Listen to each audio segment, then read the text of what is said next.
مینگورہ سوات اور خیبر ایجنسی کے بعد عمران خان، بشرا بی بی، قیادت اور کارکنان کی رہائی اور مینڈیٹ کی واپسی کے لیے آج 4 سدہ، کل بری کوٹ اور باجوڑ میں احتجاج ہوگا۔ ہفتے کے روز ہمارے MNA شاہد خٹک کی قیادت میں کرک میں احتجاج ہوگا۔ یوتھ ونگ اور مقامی قیادت کے صوبے کے دیگر اضلاع بھی احتجاجی شیڈول جاری کر چکی ہے۔ ہم اپنی تنظیموں، ٹیموں اور ذیلی ونگز کو متحرک کر رہے ہیں۔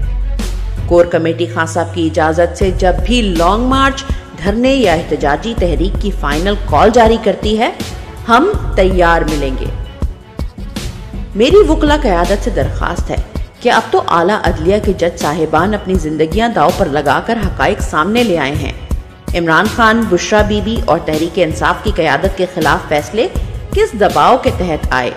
9 مئی کا گھناؤنا منصوبہ کہ جس کو استعمال کر کے ملک کی سب سے بڑی سیاسی پارٹی پر ظلم و ستم کے پہاڑ توڑ دیے گئے، بے گناہ خواتین اور کارکنان کو کن کی ایما پر جیلوں میں رکھا گیا ہے، قوم تو پہلے ہی جانتی تھی۔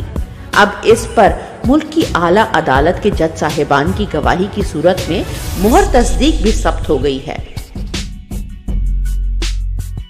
ہم میں سے بہت سے نوجوانوں کو سیاست میں شامل ہونے کی ترغیب عدلیہ بحالی تحریک سے ملی تھی۔ یہ وقت ہے کہ پارٹی اور سیاسی وابستگیوں سے بالاتر ہو کر آئین اور قانون کی بحالی کے لیے متحرک ہوں۔